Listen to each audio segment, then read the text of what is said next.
রাস্তায় এমন ছক্কাটা দেখে মনে হলো এক্কা দোক্কা খেলি, পরে বুঝলাম এটা আসলে এক্কা দোক্কার ছক না। তাহলে রাস্তায় হঠাৎ এই ছকগুলো কাটা হলো কেন? কি ভাবছেন, নতুন কোনো ট্রাফিক সিগন্যাল?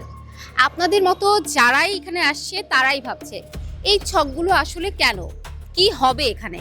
জানা যাচ্ছে এই ছকগুলোতে বিভিন্ন পণ্য নিয়ে বসবেন আসলে হকাররা। 2 সিটি কর্পোরেশনের হকার পুনর্বাসনের অংশ এটি। যে হকাররা এতদিন ধরে ফুটপাত দখল করে বসতো তারা কি এখন তাহলে রাস্তা দখল করে বসবে? প্রশ্নটা এখানেই। এ নিয়ে অবশ্য আলোচনা সমালোচনাও কম হচ্ছে না। কেউ এটিকে জীবিকার সুযোগ হিসেবে দেখছেন, আবার কেউ বলছেন এভাবে দাগ টেনে মূলত দখলকেই বৈধতা দেয়া হচ্ছে।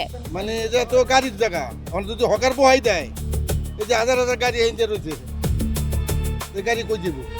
তারেক দিয়ে জানে না, লাইসেন্স যে কারা দিতেছে তারেক দিয়ে কিন্তু জানে না।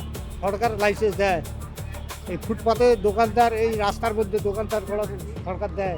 তাদেরকে এইভাবে একটা পুনর্বাসন না করে একটা নির্দিষ্ট একটা জোন যদি তাদেরকে যদি দেওয়া হতো যে তারা হকাররা এখানে বসবে, এখানে ব্যবসা বাণিজ্য করবে, এটা ছিল সবচেয়ে বেটার ছিল।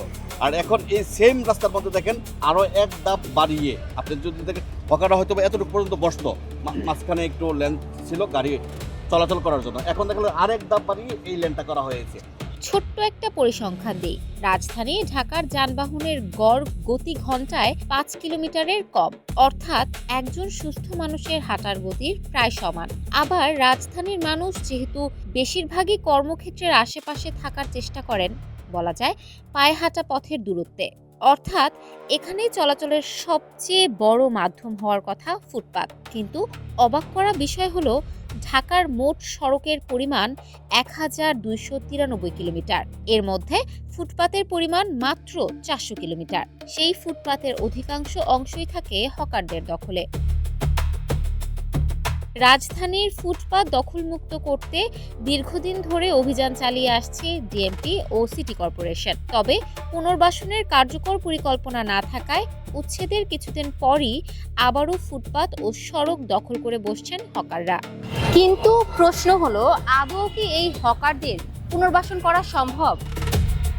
ঢাকার 2 সিটির প্রশাসকরা বলছেন হকাররা ফুটপাতেই বসবেন, তবে নির্ধারিত জায়গায়।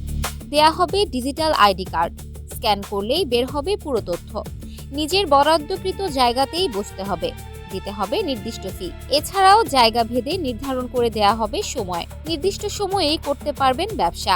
সরকারি নির্দেশনা না মানলে বাতিল হবে আইডি কার্ড, অর্থাৎ অবৈধভাবে ফুটপাতে বসাটা এবার হবে বৈধভাবে। কিন্তু আসলে কি আদৌ এভাবে এই সমস্যার সমাধান সম্ভব?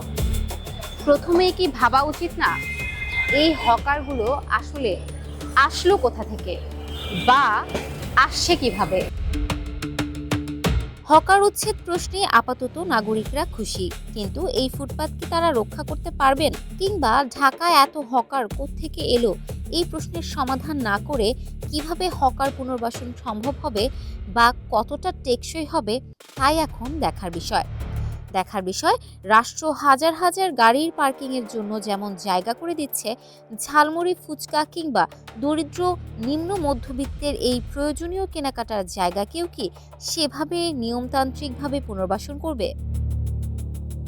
ইফাত আর আইরিন, ক্যাম্পাস টাইমস।